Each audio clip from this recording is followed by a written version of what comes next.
My name is Samra Maqsood. I'm your maths instructor from tutoria.pk. Today we discuss chapter number 7 of your first year maths book. Let us start. जो इसका नाम है वो है permutation, combination and probability. Introduction क्या है? The factorial notation was introduced by Kristen Cram. Factorial notation क्या है? Let n be a positive integer, then the product n minus 1, n minus 2 up to so on 3 to 1 is denoted as n factorial. अगर हम 1 factorial लें तो हमारे पास क्या आता है 1, 2 factorial लें तो क्या आएगा 2 और 2 में से एक नंबर माइनस करें तो क्या आएगा 1, 2 को मल्टीप्लाई करें 1 से तो क्या आ जाएगा 2. इसी तरह अगर हम 4 factorial देखें तो 4 n है हमारे पास, n इज इक्वल टू 4 है तो 4 में से एक नंबर माइनस करें तो क्या आता है 3, फिर 3 में से एक नंबर माइनस करें तो क्या आता है 2 और 2 में से एक नंबर माइनस करें तो क्या आता है 1. इन सब का प्रोडक्ट ले लें तो हमारे पास क्या आ जाएगा 4 factorial which is equal to 24. Thus in general for any positive integer n, हम जो फैक्टोरियल लेते हैं वो सिर्फ पॉजिटिव इंटीजर का लेते हैं. n factorial is equal to n minus 1 factorial. Fundamental principle of counting वो क्या है? अगर हमारे पास दो इवेंट्स हैं A and B, the event A can occur in P different ways and the B event can occur in Q different ways, then the number of ways that two events can be occur is denoted by P dot Q, यानी P multiply by Q. आइए इसको एक example से देख लेते हैं. हमारे पास अगर एक एग्जाम्पल है, हमारे पास क्लोथ प्रॉब्लम्स जो होता है अक्सर, तो वो अगर हमारे पास क्या है 4 शर्ट्स हैं और 3 पैंट्स हैं, अगर हमने इनको अरेंज करना है नंबर ऑफ वेज में तो हम कैसे करेंगे? 4 multiply by 3 is equal to 12, यानी you can arrange your cloth in 12 ways. Permutation क्या है? A permutation is an arrangement of items in a particular order. Order जो है वो मैटर करता है. इन क्वेश्चंस में यूजली जो है अरेंजमेंट और वेज जो हैं इस तरह के वर्ड्स यूज किए जाते हैं.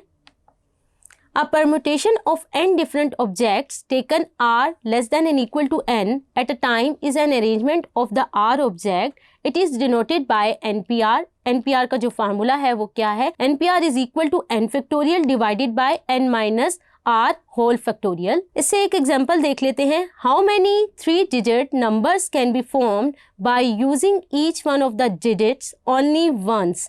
अगर हमारे पास ये जो गिवन डिजिट्स है, अगर हम इनको एक दफ़ा यूज़ करें और हमारे पास हमने 3 डिजिट नंबर बनाना है तो हम कैसे करेंगे? टोटल नंबर ऑफ डिजिट्स हमारे पास कितने हैं आप देख सकते हैं 2 3 5 7 9, तो ये कितने हो जाएंगे 5. हम यहाँ लिख लेते हैं.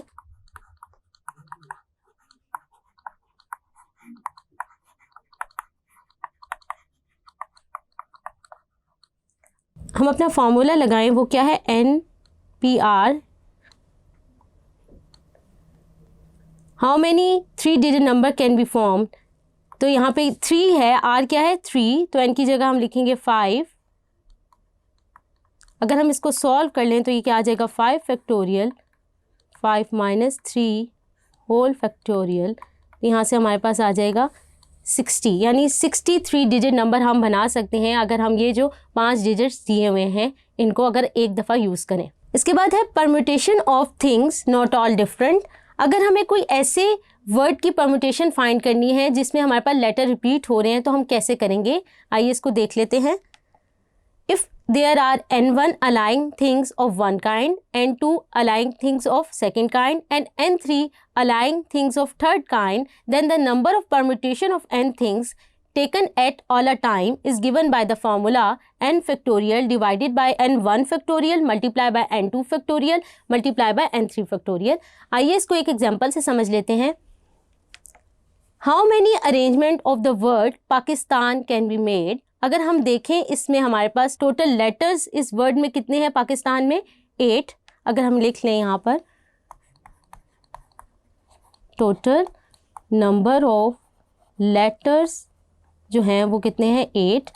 अगर हम देखें P रिपीट हो रहा है 1 टाइम, A देखें तो वो रिपीट हो रहा है 2 टाइम्स और बाकी जो सारे वर्ड्स हैं वो कितनी टाइम रिपीट हो रहे हैं? Only 1 time. तो हम लिख लेते हैं लेटर A रिपीट 2 टाइम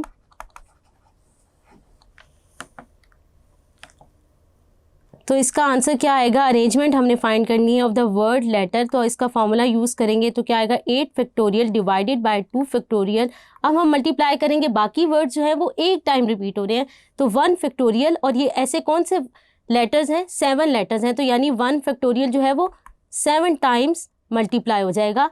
अगर हम 1 फैक्टोरियल डिनोमिनेटर में मल्टीप्लाई भी ना करें तो फ़र्क नहीं पड़ता, क्योंकि 1 फैक्टोरियल 1 होता है। तो इसका जो आंसर आ जाएगा वो हमारे पास क्या आएगा, 20160। सर्कुलर परम्यूटेशन, अभी हमने थिंग्स को अरेंज किया था लाइन में, अगर हमने सर्कल में अरेंज करना है तो हम क्या करेंगे, with the help of circular permutation. आइए इसको एक एग्जांपल से समझ लेते हैं। In how many ways a necklace of 8 beads of different colours can be made. अगर हमारे पास 8 डिफरेंट बीड्स हैं जो डिफरेंट कलर के हैं, हम क्या कर लेते हैं, एक किसी बीड को फिक्स कर लेते हैं।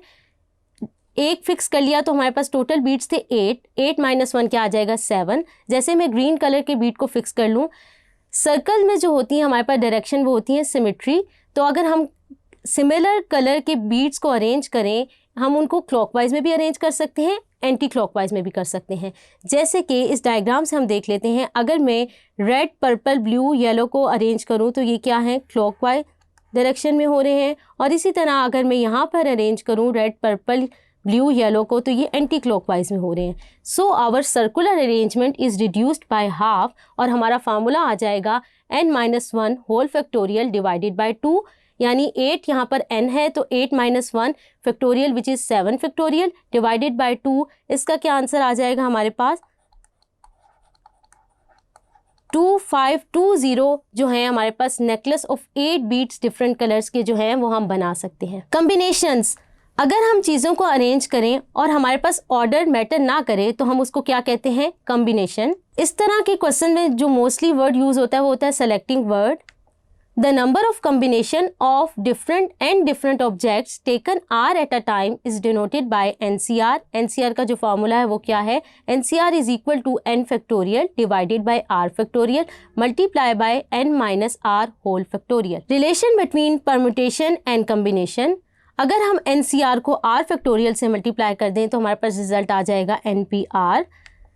कंप्लीमेंट्री कॉम्बिनेशन क्या है कि अगर हमारे पास NCR is equal to NCn-r हो, कंप्लीमेंट्री कॉम्बिनेशन बोलते हैं। एक एग्जांपल हम देख लेते हैं, हमारे पास है given NC8 is equal to NC12 और हमने यहाँ पे n को फाइंड करना है। अगर हम अपना ऊपर वाला फॉर्मूला देखें तो यहाँ पर r हमारे पास क्या है, ये r है, ये क्या है हमारे पास 8, r हमारे पास 8 है, और हम अगर ऊपर वाले फॉर्मूले में प्लग करें NCR is equal to NCn-r तो ये हो जाएगा NC8 is equal to n ऐसे ही रहेगा n-r यानी n-8 आ जाएगा हमारे पास, r की जगह हम 8 पुट कर दें। और हमारे पास गिवन क्या है, ये NC8 जो है वो किसकी गिवन है, NC12 के। अगर हम ये चीज़ देखें कि यहाँ पे हमारे पास ऊपर जो है n सेम है तो हम क्या कर सकते हैं, n-8 को 12 के इक्वल इक्वेट कर सकते हैं। तो यहाँ से अगर हम n निकाल लें तो क्या आ जाएगा 20।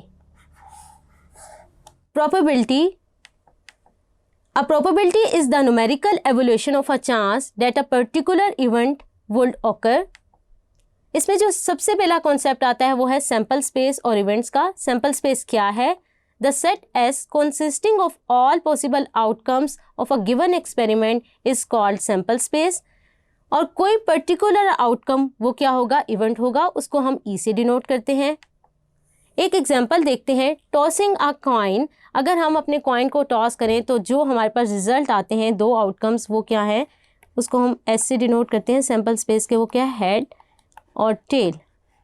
अगर मैं E कहूँ कि let E be the event, कि अगर हम कॉइन को टॉस करें तो आंसर हमारे पास या इवेंट जो आए वो क्या है, हेड। म्यूचुअली एक्सक्लूसिव इवेंट्स, ऐसे कौन से इवेंट म्यूचुअली एक्सक्लूसिव होते हैं, वो इवेंट्स जो डिसजॉइंट हो, यानी जिसमें कोई चीज़ कोई भी कॉमन ना हो, उसको हम क्या कहते हैं, म्यूचुअली एक्सक्लूसिव इवेंट्स। एक एग्जांपल देख लेते हैं, deck of playing 52 cards.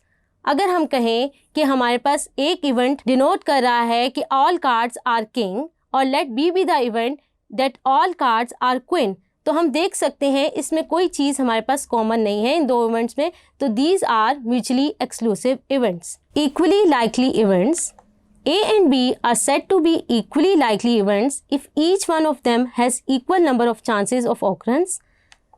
The probability of an event is given by P of E is equal to N of E divided by N of S. N of E क्या है? Number of ways in which an event occur, और N of S क्या है? Total number of outcomes जो sample space में होंगे हमारे पास। Probability की जो कंडीशन है वो क्या है कि हमारे पास प्रोबेबिलिटी हमेशा 0 और 1 के दरमियान लाई करेगी। प्रोबेबिलिटी नेगेटिव नहीं हो सकती, प्रोबेबिलिटी 0 भी हो सकती है और 1 भी हो सकती है, इन दोनों के दरमियान लाई करेगी। एक एग्जांपल है हमारे पास, अगर हमारे पास टोटल कार्स 10 हैं, उनमें से हमारे पास हमने फाइंड करना है कि रेड कार्स की प्रोबेबिलिटी क्या है। तो अगर हम देखें हमारे पास टोटल कार्स 10 हैं और रेड कार्स हमारे पास 4 हैं, तो अगर हम probability of a red car देखें तो वो क्या आ जाएगी? 4 divided by 10 which is equal to 0.4। Probability of an event which does not occur, उसको हम लिखेंगे PE, कंप्लीमेंट से डिनोट करते हैं, वो किसके बराबर होती है? 1 minus P of E। Addition of probabilities क्या है? इसमें हमारे पास दो केसेस आ जाते हैं। अगर हमारे पास दो events A and B disjoint हो तो हम उसको लिख लेते हैं फार्मूला 1 से, और अगर हमारे पास A और B जो हैं इवेंट्स वो हो ओवरलैपिंग हो तो उसका जो फार्मूला होगा वो 2 से शो हो रहा है, आप स्क्रीन में देख सकते हैं। एक एग्जांपल देख लेते हैं। A die is thrown, find the probability that the dots on the top are prime numbers और ऑड नंबर्स। सबसे पहले हम देख लेते हैं कि जब हम एक डाई को थ्रो करते हैं तो हमारे पास सैम्पल स्पेस क्या आता है। आइए उसको लिख लेते हैं। हमारे पास क्या सैम्पल स्पेस आ जाता है जब हम एक डाइस थ्रोन करते हैं? 1 2 3 4 5 6। N ऑफ S हमारे पास क्या आ जाएगा? 6। Let A be the event कि हमारे पास टॉप पर जो है वो प्राइम नंबर्स आ रहे हैं। अब अगर हम अपने सैम्पल स्पेस में देखें तो हमारे पास प्राइम नंबर्स कौन कौन से हैं? 2 3 एंड 5। और अगर हम अपना B इवेंट को डिनोट कर दें ऑड नंबर से तो हम देखें सैम्पल स्पेस में ऑड नंबर्स कौन कौन से हैं? 1 3 5। अगर हम देखें N ऑफ A हमारे पास क्या आ रहा है? कितने एलिमेंट्स हैं अंदर? 3। इसी तरह N ऑफ B भी हमारे पास क्या है? 3। अगर हम A इंटरसेक्शन B लें तो हमारे पास क्या रिजल्ट आ जाता है? A और B में क्या सेट में कॉमन है हमारे पास? 3 और 5।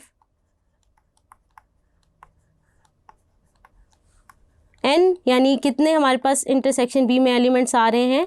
2। अगर हम एडिशन ऑफ प्रोबेबिलिटीज़ का फॉर्मूला देखें तो यहाँ पे कौन सा केस अप्लाई होगा? सेकंड, क्योंकि A एंड B में कॉमन है, ओवरलैपिंग सेट्स हैं।